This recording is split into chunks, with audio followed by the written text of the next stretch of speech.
নমস্কার, আমি আবার চলে এসেছি আপনাদের কাছে। তো আপনারা কেমন আছেন? একটু অবাক হলেন তো? কেমন আছেন এই কথাটা হঠাৎ করে বলে ফেললাম। এটা নিয়েই আজকের ভিডিও। আমি তো ভিডিও করি আপনারা জানেন সমাজের খেটে খাওয়া মানুষকে নিয়ে। তো সমাজের খেটে খাওয়া মানুষরা কেমন আছে সেটা দেখানোর জন্যই আপনাদেরকে বললাম যে কেমন আছেন। তো আজকে আমি সরাসরি আপনাদেরকে নিয়ে যাব কিছু অটো ড্রাইভারদের কাছে। সরাসরি আপনারা দেখে নিন তারা কি পরিস্থিতিতে আছে। কারণ অটো নিয়ে এত ভিডিও এই কারণেই করছি, কলকাতায় এই অটো পেশার সঙ্গে বহু মানুষ যুক্ত।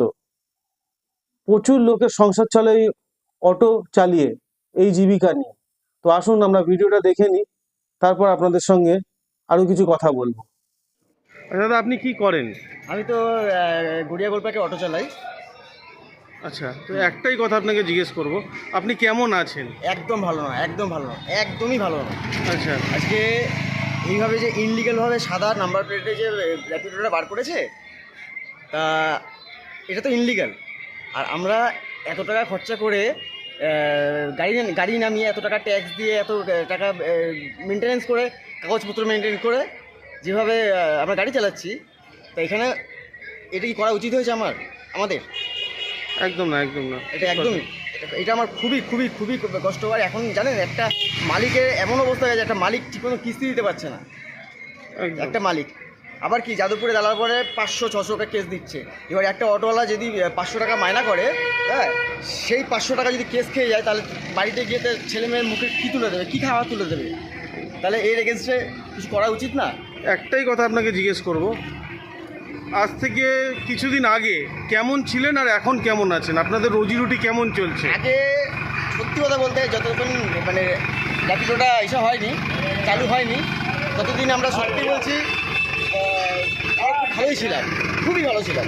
এবং আমরা আমাদের আজকে আরেকটা কথা বলতে আমার খুব ইচ্ছা করছে যে এই যে অটো আছে না, এই অটো সব সময়ের জন্য, ঝড় বলুন, বৃষ্টি বলুন, কোনো হসপিটাল কেস বলুন, কোনো এমার্জেন্সি কেস বলুন, আগে অটো যায়, তারপরে অন্য কিছু।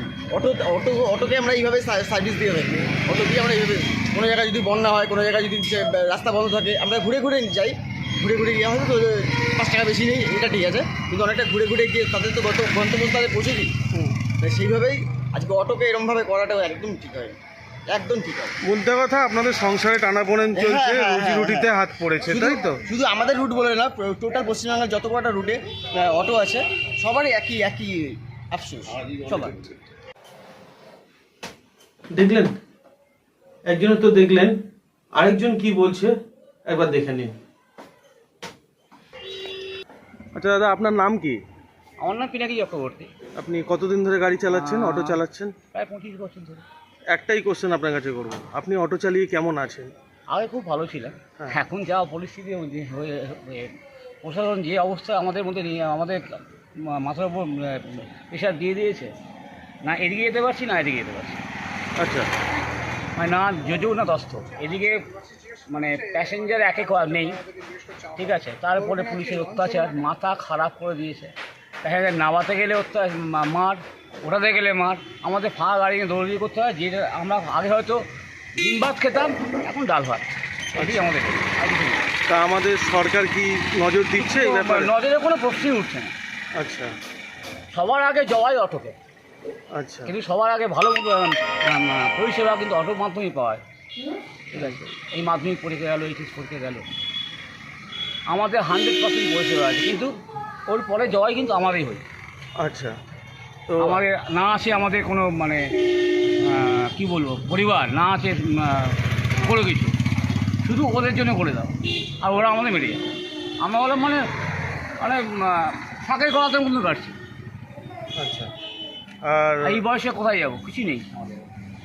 এর সলিউশন কিছু ভাবছেন? একমাত্র প্রশাসনের সঙ্গে কথাবার্তা বলতে হবে। আচ্ছা, কিন্তু বলবে কে? তো কোনো ইউনিয়ন বা কিছু? আমাদের এখানে ইউনিয়ন বহুবার নিয়ে বসা হয়েছে, বহুবার নিয়ে বসা হয়েছে, এই করছি ভেঙে দেওয়া হচ্ছে। আমাদের মধ্যে কোনো গোষ্ঠীর মধ্যে কিছু নেই, আমরা সব গোষ্ঠী দ্বন্দ্ব। আচ্ছা,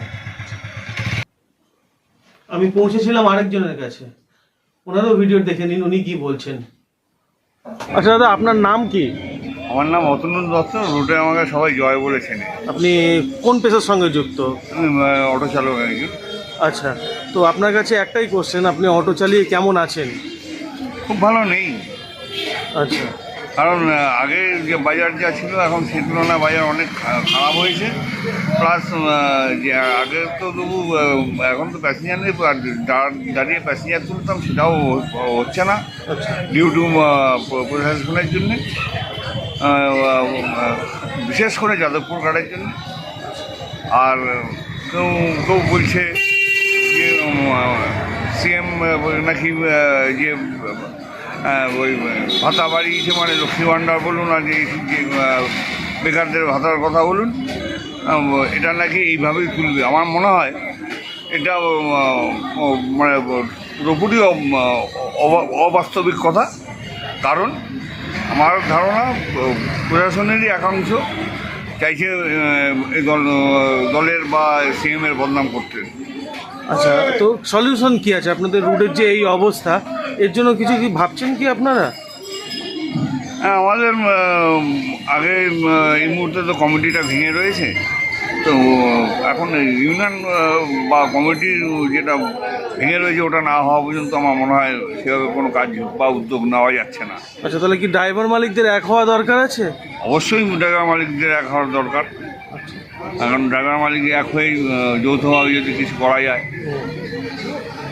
আমি চাইছি যে সিএম তো যদি এটা মনে হয় না জানলে পরে মনে হয় তিনি নিশ্চয়ই সেরকম একটা কোনো একটা ব্যবস্থা উনি করবেন বা নেবেন। মানে আপনার বক্তব্য হচ্ছে সিএমকে হস্তক্ষেপ করা দরকার এই মুহূর্তে দরকার আমাদের রুজি রুটির জন্য। আচ্ছা, থ্যাংক ইউ। ভিডিওটা দেখলেন আপনারা, অনেক অভিযোগ আছে ওদের, তো আমরা দেখালাম আপনাদেরকে। একটাই কথা বলতে চাই, এই যে এত অভিযোগ, র্যাপিডো চলছে, তারপরে ব্যাটারি রিক্সা, এদের দৌরাত্ম্য, প্যাসেঞ্জার হচ্ছে না, অনেক রকমের অভিযোগ, তাদের সংসার চলছে না, অনেক অভিযোগ আমরা শুনলাম। কিন্তু একটা কথা বলতে চাই অটো ড্রাইভারদের জন্য, যেটা হচ্ছে প্যাসেঞ্জারের সঙ্গে ভালো ব্যবহার করতে হবে। কারণ প্যাসেঞ্জাররা যদি আপনার সাপোর্টে থাকে, আপনারা যদি প্যাসেঞ্জারকে ভালো সার্ভিস দেন, প্যাসেঞ্জাররা আপনাদের যদি সাপোর্টে থাকে, তাহলে আপনারা মনে করবেন আপনাদের সঙ্গে অনেক লোক সাপোর্টে আছে। কারণ এই সরকার মাটি মানুষের সরকার, মাটি মানুষের সরকার আপনাদের সঙ্গে আছে। আপনারা থাকুন এদের সঙ্গে, দেখুন সব কাজ ঠিকঠাক হবে। প্যাসেঞ্জারদেরকেও বলছি, অনেক সময় শোনা যায় যে প্যাসেঞ্জাররা অটো ড্রাইভারদের সঙ্গে দুর্ব্যবহার করে। আমি এই ভিডিওটা দেখাতে পারিনি আপনাদের, কিন্তু তাদের এই কমপ্লেন আছে। তো একটাই কথা বলতে চাই, এরা সকাল থেকে বিকেল অবধি, রাত্রির অবধি গাড়ি চালায়, এরা নিজেদের ফ্যামিলি ভুলে গিয়ে সারাদিন সার্ভিস দিচ্ছে। তো এদেরও মাথাটা অনেক সময় ঠিক থাকে না। আমার মনে হয় যদি একে অপরে অ্যাডজাস্ট করে চলি, তাহলে হয়তো এই সমস্যা আসবে না।